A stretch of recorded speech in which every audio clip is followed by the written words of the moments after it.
dan sekarang sudah pindah ke fase kehidupan dengan orang terkaya di Mekah. Jadi Nabi Muhammad bisa dikatakan sudah melewati semuanya nih. Udah hidup susah, bekerja, dan sekarang mempunyai istri terkaya di Mekah. Hai, wassalamualaikum warahmatullahi wabarakatuh. Terima kasih sudah klik video ini. Jadi ini adalah sambungan kisah dari video aku tadi siang ya, jam 12. Ini memang aku sambung kembali jam 5 karena tadi panjang kali ya, seperti yang udah kalian tahu. Jadi buat kalian yang belum tonton video jam 12 yang tadi, pergilah dulu ke video sebelumnya, linknya ada di bawah. Nanti baru kesini lagi biar relate gitu ya. Dan di kisah sebelumnya aku sudah menjelaskan bagaimana strategi luar biasa Nabi pada saat berniaga, bagaimana Nabi ini memperlakukan hamba sahaya dan orang-orang lainnya kepada masyarakat Mekah. Sampai akhirnya wanita terkaya di kota Mekah pun menjadi jatuh cinta kepada beliau dan akhirnya beliau menikah. Sekarang kita lanjutkan lagi ke fase-fase sebelum kenabian yang dimana Allah Subhanahu Wa Taala membuat dan atau melatih Nabi Muhammad SAW sebelum dinobatkan sebagai nabi terakhir. Oke, jadi kita langsung masuk aja ke kisah runtuhnya Ka'bah untuk pertama kalinya. Check it out.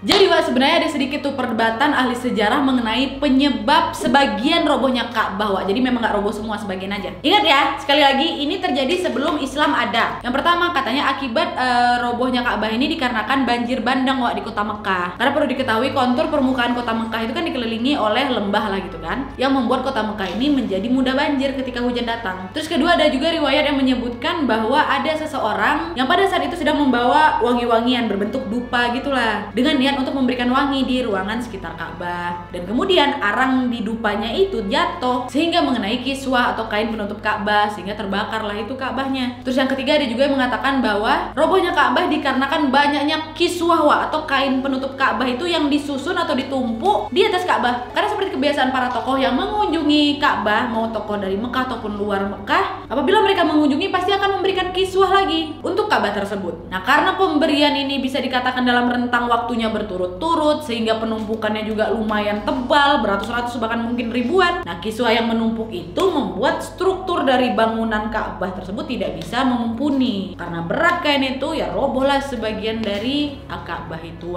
Itulah 3 riwayat yang menyatakan penyebab dari robohnya Ka'bah. Dan sebab-sebab inilah yang akhirnya membuat masyarakat Mekah pun berkumpul untuk mencari jalan keluar nih, bagaimana untuk membangun Ka'bah ini lagi. Namun Wak, pada saat itu orang-orang Mekah tidak begitu tahu bagaimana cara membangun bangunan yang kuat yang terbuat dari batu. Makanya tradisi rumah-rumah Mekah pada zaman dulu yaitu hanya terbuat dari tanah-tanah liat saja. Mereka ambil tanah liat, habis itu ditempel, keringkan pakai matahari. Maka dalam hitungan minggu atau bahkan sebulan lah paling lama, Wak, mereka akan menempel lagi tuh tanah-tanah liat lagi, dipasang baru lagi, kalau nggak roboh. Dan nanti di bagian atasnya tuh nggak dikasih penutup batu atau kayu kayak gitu loh, Wak, enggak. Cuma ditutup pakai pelepah kurma aja. Itu tradisi rumahnya Mekah pada saat itu. Nah, jadi intinya mereka nggak tahu lah nih ya cara membangun dengan batu dan menyusun atau membangunnya dengan kayu, nggak paham. Nah, para pemuka Mekah pada saat itu hanya mencari tahu bagaimana caranya supaya bisa bangun bangunan yang kuat, jangan kayak rumah-rumah kita nih. Dan pada saat itu juga nggak ada istilah kayak insinyur, arsitek, nggak ada kayu juga. Sampai akhirnya ada seseorang dengan hikmah Allah Subhanahu Wa Taala mengatakan bahwa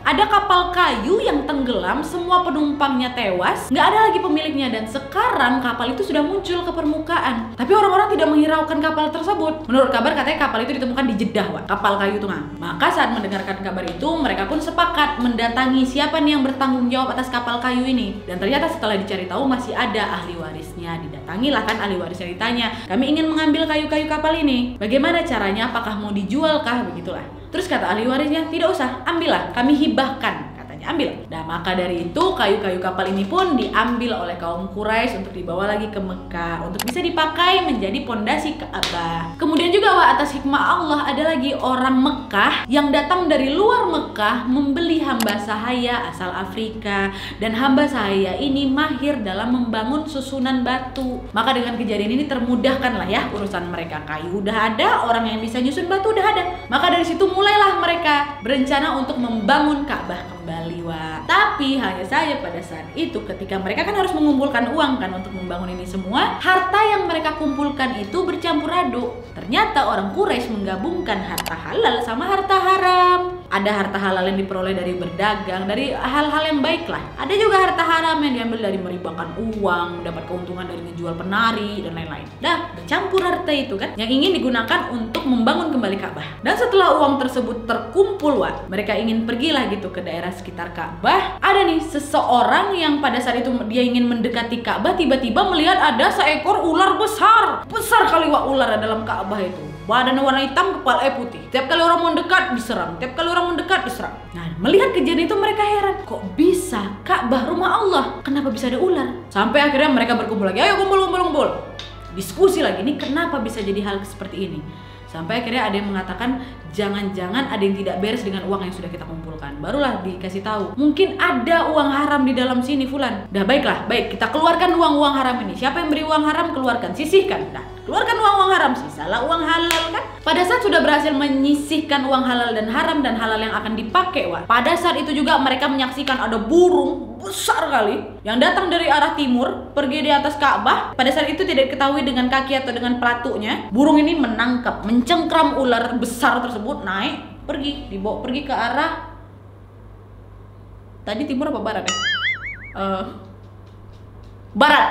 Dibawa ke arah barat. Nah, udah nggak ada kan ular itu, nggak ada, kosong. Nah, pada saat itu harusnya ya alhamdulillah kita bisa melanjutkan pekerjaan kita. Tapi orang Quraisy pada saat itu malah merasa takut, nggak berani deket Ka'bah. Kenapa?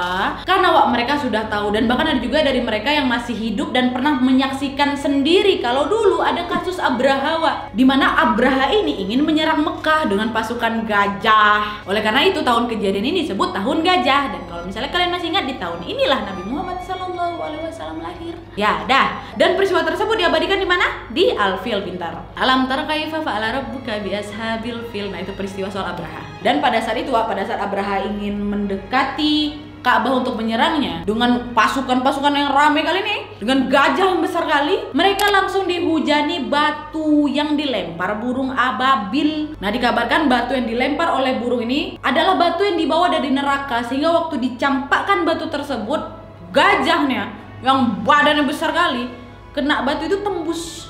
Saking panasnya, musnahlah sudah itu lulu lantak pasukan Abraha. Karena batu neraka yang dibawa oleh burung ababil ini. Mereka kalah, Mekah pun selamat. Ka'bah tidak jadi dirobohkan, tidak jadi diserang. Nah, pada saat itu mereka berpikir jangan-jangan burung yang mencengkram ular itu adalah burung ababil, atau mungkin adalah ini burung yang lain, atau mungkin yang tadi adalah burung yang lain, atau mungkin adalah burung yang lain juga. Dan mereka pada saat itu mengatakan Abraha dengan pasukan yang banyak serta gajah-gajah beliau mau mendekati Ka'bah aja Allah murka, Allah hancurkan. Apalagi kita orang-orang yang datang mau mencabut batunya. Karena kan mereka mau merenovasi kan, walaupun memang niat mereka ingin merenovasi itu, tapi harus dicabut rumah Allah. Mereka takut Allah murka pada saat itu, Gak ada yang berani dekati Ka'bah. Berbahaya nih, ketakutan lah pokoknya mereka. 1 hari lewat, 2 hari lewat, nggak ada yang berani dekati Ka'bah. Nggak jadi terbangun Ka'bah itu. Sampai akhirnya datanglah ayah dari Khalid bin Al-Walid, tokoh Quraisy. Akhirnya dibilang, biar aku yang memulainya. Pergilah kan, bawa kapal, bawa beberapa alat lah gitu. Dirobohkannya lah itu tembok Ka'bah. Karena kan memang harus dihancurkan dulu kan, mau diperbaiki. Dihancurin sendiri, tapi nggak ada yang bantu. Orang-orang Mekah waktu dia ngancurin itu ditengokin aja, nggak ada yang berani dekat. Ya udah, Al-Walid tetap lanjutkan. Seharian tuh ngancur-ngancurin itu capek, keringetan. Ditaruh Ka'bahnya. Wahai Quraisy, nggak ada yang mau bantu aku ini. Sendirian aku ngerjain ini. Kaum Quraisy bilang, tidak, demi Allah, sampai kami lihat besok kau masih hidup. Kalau Allah tidak apa-apakan kamu, baru kami bantu, kata mereka. Tunggu ya sampai besok, nggak mau kami bantu. Betul, nggak ada betul yang mau bantu Al-Walid. Al-Walid lah sendiri ngancurin itu kan. Dah, habis lah itu. Hari itu Al-Walid tetap mengerjakan, udah cukup, udah capek, beliau balik nih.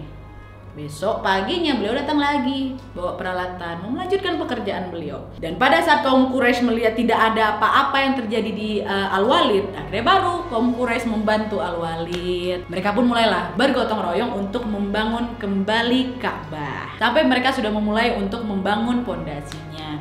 Dan selama mereka membangun ini, dalam hati mereka orang-orang Quraisy ini mengatakan, ya Allah, kami tidak akan melakukan ini kecuali demi kebaikan. Ya Allah, kami tidak akan melakukan ini kecuali demi kebaikan. Itu aja dalam hati beliau, mereka ini, karena mereka masih ada rasa ketakutan Allah akan murka. Jadi sebenarnya orang Quraisy pada saat itu memang punya keimanan. Mereka mengakui Allah Subhanahu wa Ta'ala, tapi mereka masih menyembah berhala. Dan memang karena hal itulah istilah musyrik keluar. Jadi musyrik itu seperti yang kalian tahu adalah orang yang mempartnerkan Allah Subhanahu wa Ta'ala dengan makhluknya yang lain walaupun dia beriman dengan Allah. Dan menurut riwayat nih Wak ya, dari kisah dan pelajaran yang bisa kita petik adalah bagaimana masyarakat Mekah memang mengenal Allah yang maha suci dan sangat yakin kalau Ka'bah adalah rumah Allah, sehingga mereka juga memuliakannya. Hanya saja mereka mempartisipasikan Allah yang maha suci dalam hal ibadah dengan makhluknya yang berupa benda mati kayak batu, berhala itu mah. Sama seperti yang masih terjadi sebagian sekarang, masih ada beberapa di antara mereka yang yakin memang Tuhan itu ada, Allah maha suci, memuliakan Allah. Hanya saja mereka masih meminta-minta dengan benda mati kayak kuburan, jimat, tulisan-tulisan dan lain-lain yang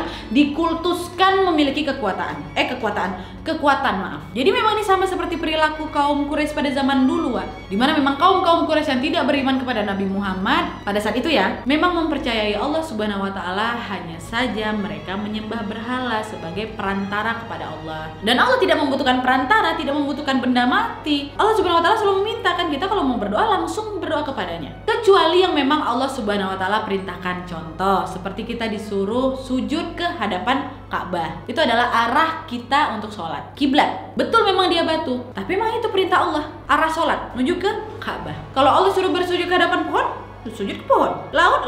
Itu sudah perintah. Jadi beda Wak ya. Karena kita orang mukmin, yaitu orang yang yakin kepada Allah Subhanahu wa taala. Nah, sama juga tuh seperti kasusnya Hajar Aswad pada kisah Khalifah Umar bin Khattab. Ya, sahabat Nabi Wak, yang dikenal dengan badannya yang besar, tinggi, dan luar biasa heroiknya pada saat beliau masuk Islam. Nanti akan aku lanjutkan di kisah berikutnya. Jadi pada saat itu Umar bin Khattab lagi tawaf di Ka'bah. Badannya besar tuh, tinggi. Terus beliau teriak, memang sengaja teriak biar orang-orang Mekah dengar. Demi Allah Hajar Aswad, saya tahu kau hanya batu biasa. Kalau bukan karena saya melihat Rasulullah SAW menciummu, saya nggak akan menciummu. Itu ujar Umar bin Khattab. Nah, pelajaran yang diambil dari sini Wak, Hajar Aswad cuma untuk dicium, tidak untuk lebih daripada itu. Nah, jadi memang Hajar Aswad itu kita hormati, kita ciumi karena Nabi Muhammad SAW cium Hajar Aswad. Udah sebatas itu aja. Gitu loh maksudnya. Paham ya Wak ya? Mantap kali, mau hebat kalian. Nah udah, kita balik lagi nih ke kisah proses dibangunnya kembali Ka'bah. Nah, pada saat sedang membangun tersebut Wak, tiba-tiba ada satu penduduk Mekah yang menemukan ada batu hijau yang sangat besar kali Wak. Nah, mereka tadinya ingin mengangkat batu itu untuk bisa membuat atau membangun fondasi yang kuat gitu, batu hijau tersebut. Dan pada saat mereka mengambil alat mereka, terus ditancapkan alat mereka di batu itu untuk membongkar, terangkatlah Wak batu itu, set gitu kan, sah. Nah kemudian Wak, setelah batu itu agak terangkat sedikit tuh, keluarlah cahaya yang sangat-sangat terang, sangat menyilaukan mata mereka. Dan kemudian alat yang tertancap di batu tersebut pun terlepas dan batu itu menutup kembali. Maka semua kaum Quraisy yang melihat hal tersebut sepakat mengatakan, jangan diganggu, biarkan ya pada tempatnya itu, dah jangan diganggu lagi, biarkan, lanjutkan perjalanan pekerjaan kalian. Cahaya apa itu Nat? Wallahu a'lam, nggak tahu. Dan akhirnya mereka kembali lagi membangun Ka'bah tersebut Wak. Nah, karena biaya yang mereka kumpulkan itu bisa dikatakan sedikit Wak, karena kan udah ada pemisahan tuh, harta halal, harta haram, makin berkurang lagi kan harta yang memang mereka punya. Maka Ka'bah dibangun tidak lagi sebesar seperti wujud awalnya, tidak sebesar pada zaman Ismail alaihissalam Wak. Nah, kalau memang beberapa dari Wak sini yang sudah pernah mengunjungi Mekah, kan di pinggir Ka'bah itu ada yang namanya Hijr Ismail kan, cekungan. Nah dulu Wak, Ka'bah itu besarnya sampai Hijr Ismail itu waktu awal sebelum roboh. Nah karena memang uangnya pada saat itu nggak cukup, jadi bentuknya dibuat sama seperti yang sekarang kita lihat. Nah lengkungan itu Wak dibuat sebagai isyarat kalau memang lengkungan itu juga adalah Ka'bah gitu. Dan sunnah Nabi SAW pada saat itu adalah sholat di dalam Ka'bah Wak. Dan sekarang kan pintu Ka'bah udah ditutup tuh, karena memang banyaknya orang yang mengunjungi Ka'bah, banyak juga ahli pahat, takut nanti batu Ka'bah dipahat-pahat gitu. Maka itu dipasang pintu kan. Nah maka di pinggir Hijr Ismail itu Wak, jika ada orang yang sholat di situ ya sama dengan orang yang sholat di dalam Ka'bah gitu. Tapi sekarang juga udah ada pintu juga untuk ditutup. Karena kalau misalnya udah komat, udah nggak bisa lagi sholat di sana. Kalau kalian sholat di sana, sama kalian sholat di depan imam gitu. Udah lah, kayak gitulah bayangannya. Jadi Ka'bah dibangun tidak lagi sama seperti ukuran awal. Selesai lah Wak, mereka membangun Ka'bah. Ya, nah sekarang ada lagi. Proses berikutnya adalah bagaimana cara menempelkan Hajar Aswad. Kalau sekarang kan memang Hajar Aswad sudah dilindungi lempengan besi gitu kan. Kalau dulu nggak Wak, cuma ditempel aja gitu. Nah pada saat ini Wak, orang-orang Quraisy yang awalnya kompak bangun Ka'bah mulai berselisih. Berselisih apa Nat? Siapa yang berhak meletakkan Hajar Aswad? Bangun Ka'bah boleh rame-rame, tapi ngeletakin Hajar Aswad ini karena memang historinya yang tidak akan terlupakan dan juga dikenang sepanjang masa. cerita ringkasnya saja untuk yang mungkin belum tahu. Jadi Hajar Aswad ini dibawa oleh Nabi Ismail alaihissalam yang diduga batu ini adalah batu dari surga. Dan memang ciri khas dari pribadi orang-orang Quraisy pada saat itu, mereka tetap dan suka mempertahankan harga diri. Mereka rela tuh berperang untuk membela martabatnya. Nah, karena udah mulai ribut nih, udah mulai panas nih, maka yang bertanggung jawab tentang Ka'bah adalah Bani siapa? Bani Abduddar. Pintar, ini aku jelaskan di video kemarin. Abduddar bertanggung jawab atas Darun Nadwa dan Ka'bah. Abdulmanaf bertanggung jawab atas haji. Nah, perwakilan dari Bani Abduddar ini langsung bilang, kami yang berhak meletakkan Hajar Aswad. Kalau dilihat dari histori kepengurusan gitu lah. Kemudian tiba-tiba ada nih di antara orang-orang Abduddar ini, Bani Abduddar datang bawa domba, disembelihnya domba itu kan. Terus darah domba ditaruhnya di ember. Ember itu dibawanya di batu tinggi yang ada di Ka'bah. Taruhnya, terus dimasukkannya tangannya ke dalam darah, terus diangkatnya tangannya dengan mengatakan, kalau ada yang meletakkan Hajar Aswad selain kami, pertumpahan darah di Ka'bah ini terjadi. Kami yang ngurus. Dari dulu kami yang ngurus. Jadi kami yang berhak meletakkan Hajar Aswad. Takut suku-suku lain? Enggak. Suku lain diambil juga domba, disembelihnya, ditaruh darah di ember, taruh ember di dekat Ka'bah, masukkan tangannya. Naikkan lagi. Siapa yang berani megang Hajar Aswad, pertumpahan darah terjadi. Diam? Enggak. Datang suku lain ngambil domba, datang semua ya. Dalam keadaan cepat mereka ambil domba masing-masing dari suku-suku lain ini ya. Disembelih, taruh ember, semua naikkan. Naikkan tangan berdarah itu. Udah siap berperang, gak ada yang boleh mindahkan Hajar Aswad selain suku kami. Udah chaos ribut lah gitu semuanya. Oleh kompaknya bangun Ka'bah, tapi buat Hajar Aswad nggak bisa. Tetap kami tuh gitu. Heboh ya pokoknya. Panas tuh situasinya Jadi mereka kalau ada nih yang megang Hajar Aswad, perang ini. Dan di sebuah riwayat dikatakan pada saat itu orang-orang Quraisy itu bukan cuman udah nggak heboh berantakan gitu, nggak. Mereka sudah siap-siap seperti ingin menarik pedang. Tangan mereka tuh udah di tahap siaga gitu, apa sih istilahnya, kayak siap-siap gitulah. Tangan mereka sudah di pedang dan mereka sudah berkelompok-kelompok. Udah kayak siap pegang duluan, maju perang ini. Dan udah melihat situasi yang memanas itu, akhirnya adalah seseorang yang melaporkan hal ini kepada Abu Umayyah. Nah, Abu Umayyah ini di Mekah pada saat itu adalah orang yang dituakan, umurnya pada saat itu 120 tahun. Nah, Abu Umayyah ini juga sudah dianggap sebagai penentu keputusan terakhir lah gitu. Dan seseorang yang menyampaikan kepada Umayyah bahwa di Ka'bah begini, datanglah Abu Umayyah ke Ka'bah. Dan pada saat itu salah satu di antara mereka sudah melihat Abu Umayyah, langsung bilang, hai penduduk Quraisy, Abu Umayyah sudah datang. Dan mendengar hal itu, semua orang yang ribut tadi tenang. Tahu Abu Umayyah datang, orang dituakan nih Kemudian beliau pergilah mendatangi ember tersebut, ember yang mesti darah-darah ini ya. Beliau sisihkan, berdiri di atas batu yang tinggi ke Ka'bah itu. Dan Abu Umayyah langsung mengatakan, wahai kaumku, demi Allah, kalau seandainya kalian saling bunuh-membunuh, kira-kira siapa nanti yang akan tinggal di Mekah? Siapa nanti yang akan menjadi pemimpin Mekah? Sementara kalian penduduk asli Mekah, kata Abu Umayyah. Dan saran saya adalah kalian harus memilih hakim sebagai penengah. Maka dari situ kaum Quraisy pun setuju. Dan kaum Quraisy kembali bertanya, wahai Abu Umayyah, siapakah hakimnya? Abu Umayyah menjawab, baik, saya akan menentukan siapa hakimnya, tapi syaratnya kita harus bikin kesepakatan dulu. Siapapun orang yang saya tunjuk sebagai hakim, kalian harus setuju. Setuju? Ditanya satu-satu. Suku A, setuju? Setuju. Suku B, setuju? Setuju.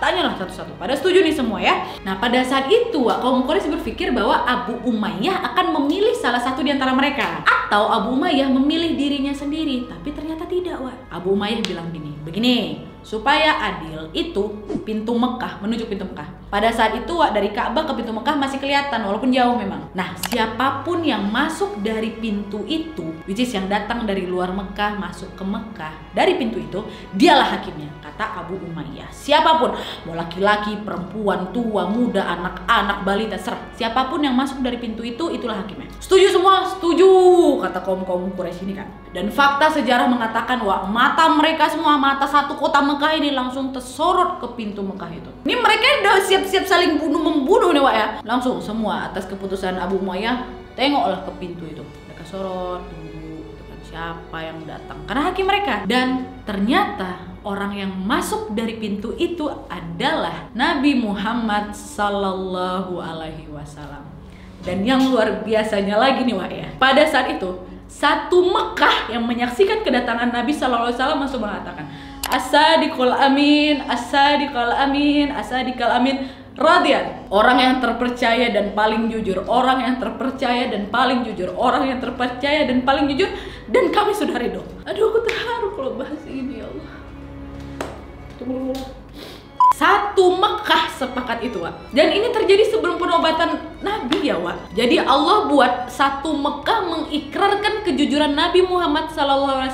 Artinya mustahil beliau bohong. Satu Mekah, as-sadiqul amin, as-sadiqul amin, as-sadiqul amin. Dan pada saat itu ketika Nabi Muhammad SAW mencoba mendekati mereka, dan akhirnya mereka menerangkan begini kejadiannya kepada Nabi Muhammad SAW. Dan kemudian jadilah hakim kami. Nabi pun akhirnya menyetujuinya. Dan setelah mendengar keterangan dari orang-orang tersebut, Nabi Muhammad SAW pun kemudian segera membuka jubahnya. Pasti beliau pakai dua pakaian, Wak. Ini kan jubah pakaian luar. Beliau buka jubahnya, beliau bentangkan di tanah, Wak. Kemudian beliau tunjuk beberapa orang untuk mengangkat Hajar Aswad dan letakkan di atas jubah ini. Sudah diletakkan, lalu beliau meminta semua kepala suku, hanya kepala suku saja, semua kepala suku ini untuk memegangi sisi-sisi kain dari jubah tersebut. Ada belasan orang dikatakan. Kemudian secara bersama-sama kepala-kepala suku yang memegang sisi kain itu pun sama-sama mengangkat Hajar Aswad dan membawanya ke sisi Ka'bah. Dan kemudian Nabi Muhammad SAW yang mengangkat Hajar Aswad dan meletakkan ke tempatnya di depan mata-mata mereka. Jadi kemuliaan yang mereka kejar sampai mau bunuh-bunuhan tadi itu, Allah mudahkan dengan Nabi Muhammad SAW. Dan mereka juga sudah ridho dengan Nabi, ya kan? Dan dari kejadian ini sebagian ahli sejarah menyimpulkan ada dua poin, Wak. Pertama, bagaimana Nabi Muhammad SAW sangat dikagumi dan dipercaya seluruh penduduk Mekah, dan juga pengakuan soal kejujuran Nabi Muhammad SAW. Dan yang kedua, Allah Maha Tinggi dan Pemurah ingin melatih Nabi Muhammad SAW dalam memecahkan kasus-kasus juga perkara-perkara besar di antara yang kelak akan dibutuhkan saat beliau sudah menjadi Rasulullah. Dan akhirnya itulah dua poin atas kejadian ini.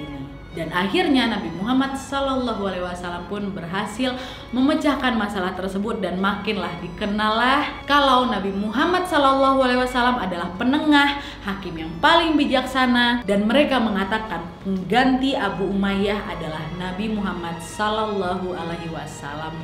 Dan tanpa mereka sadari, mereka sudah menjadikan Nabi sebagai penentu keputusan di Mekah. Nah, itu perjalanannya Nabi Muhammad sebelum penobatan, fase-fase kejadian-kejadian yang sangat luar biasa yang dialami oleh Nabi Muhammad sebelum dirobatkan sebagai Nabi. Dan sekarang baru kita masuk ke saat penobatan Nabi Muhammad SAW sebagai Nabi terakhir, ya, Wak, ya. Bangun! Bangun! Ini makin seru. Bangun! Ya.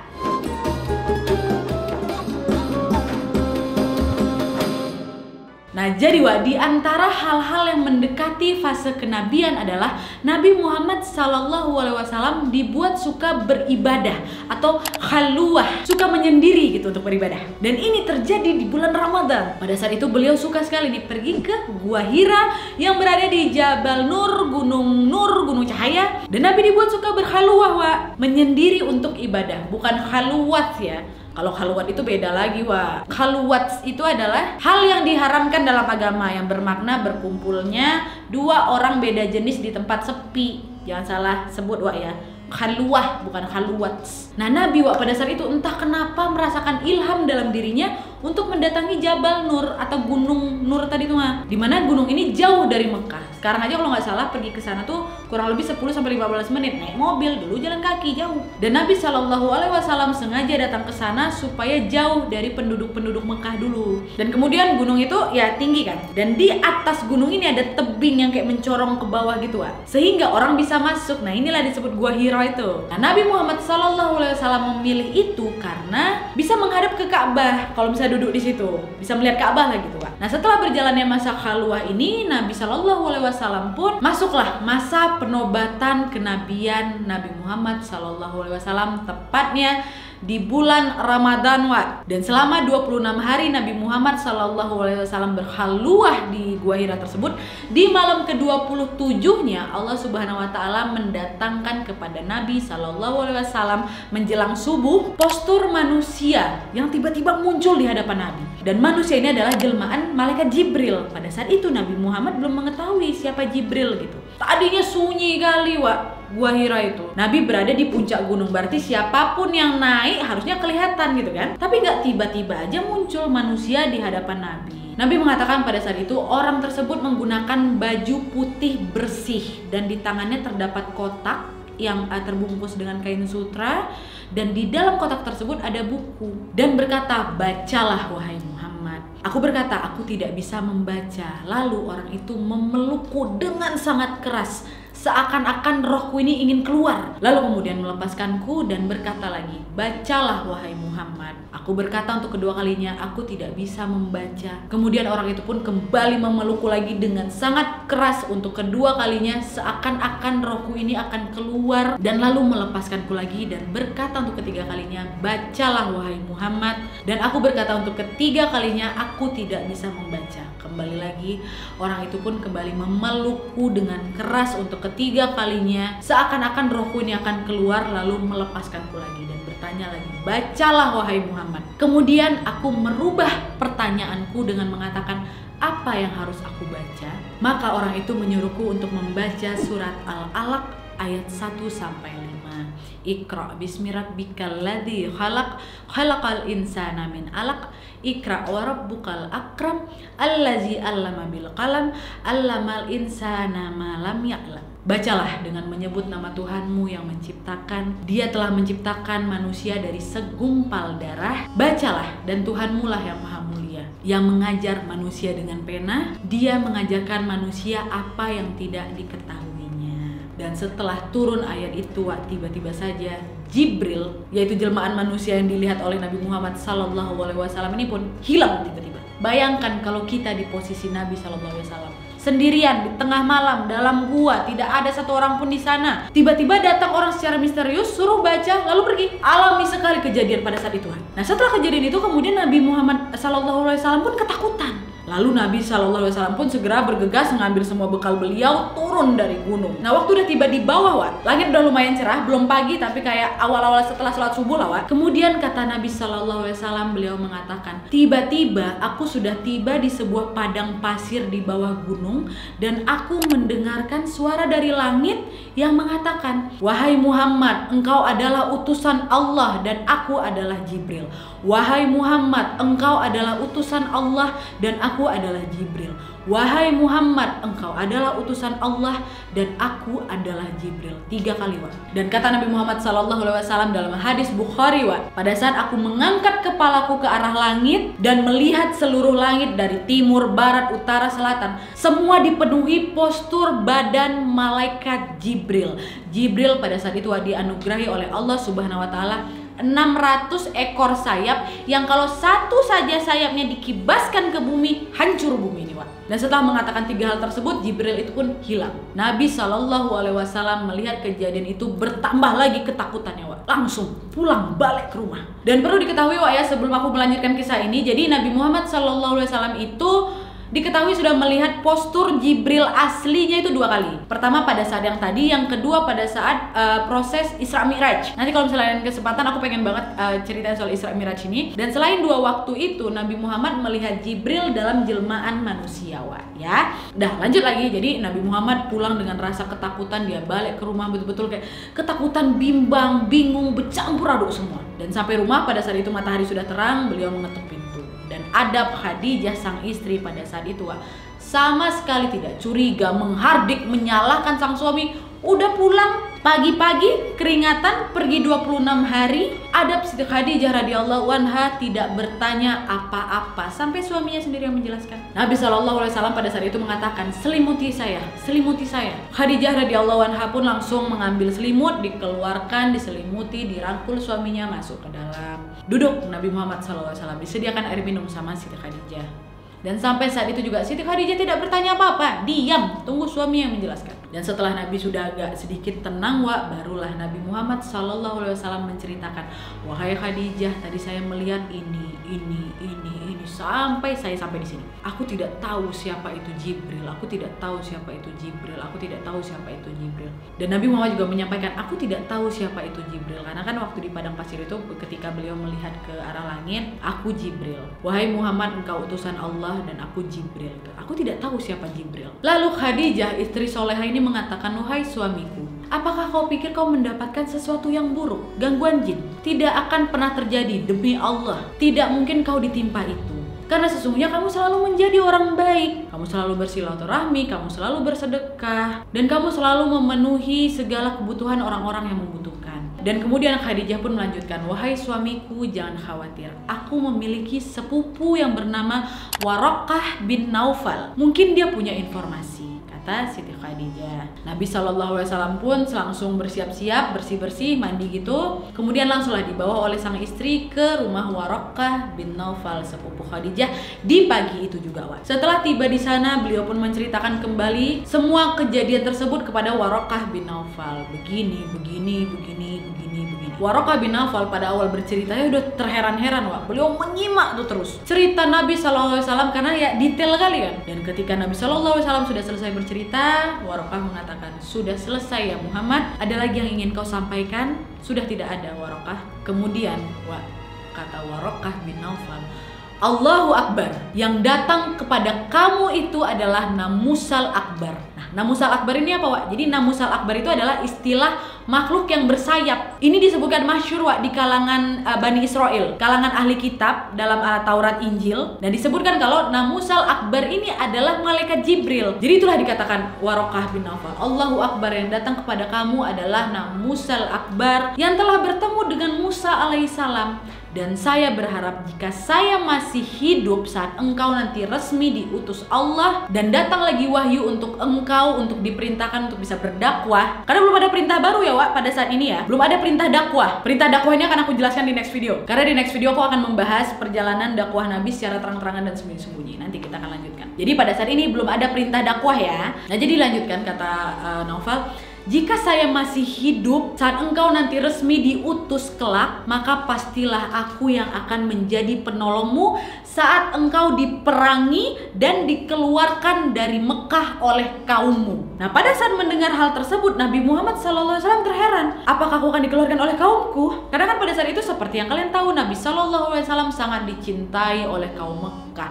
Mereka juga memberikan julukan As-Sadiqul Amin. Mereka menitipkan harta-harta mereka menghormati Nabi Muhammad. Bahkan mereka mempercayakan Nabi Muhammad SAW sebagai pengganti Abu Umayyah tadi. Maka kata Waraqah bin Naufal, "Ya Muhammad, sesungguhnya ketahuilah tidak ada orang demi Allah yang akan diutus seperti kamu kecuali yang akan diperangi oleh kaumnya yang ingkar dan pasti akan dikeluarkan dari kotanya." Itu jawaban dari Waraqah bin Naufal. Dan setelah mendengarkan hal tersebut, Nabi Muhammad beserta Khadijah pun kembali lagi ke rumah untuk bisa menenangkan diri Nabi Muhammad SAW.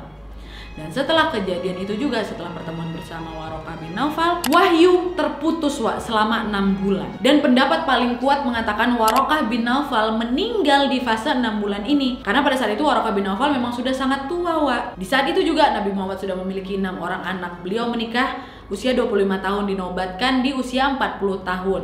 Ada masa 15 tahun pernikahannya dengan Siti Khadijah. Dan Siti Khadijah saja pada saat menikah usia 40. Pada saat Nabi dinobatkan berusia 55 tahun. Dan Waraqah bin Naufal dengan Siti Khadijah itu lebih tua 10-15 tahun. Dan Nabi SAW pernah berkata, "Saya diperlihatkan oleh Allah Waraqah bin Naufal masuk surga." Karena kan seperti yang kalian tahu tadi bahwa Waraqah bin Naufal sudah pernah berniat dan mengikrarkan kalau kau sudah dinobatkan, sayalah orang pertama yang akan beriman dan saya yang akan menolongmu dan membelamu pada saat nanti kau diperangi dan dikeluarkan dari kotamu. Dan gara-gara niat dan ikrar dari Waraqah bin Naufal pun Allah memasukkan Waraqah bin Naufal ke dalam surga, Wak. Dah, kembali lagi, wahyu nggak turun, Wak, selama 6 bulan ya setelah kejadian itu. Dan hikmah serta tujuan kenapa wahyu tidak diturunkan selama 6 bulan ada 2, Wak. Yang pertama, supaya Nabi Muhammad SAW ini terlepaskan dulu dari rasa takutnya yang mendalam. Bagaimana tidak, Wak, setelah melihat wujud asli Jibril didatangi makhluk tiba-tiba di atas gunung. Jadi Allah membuat Nabi Muhammad SAW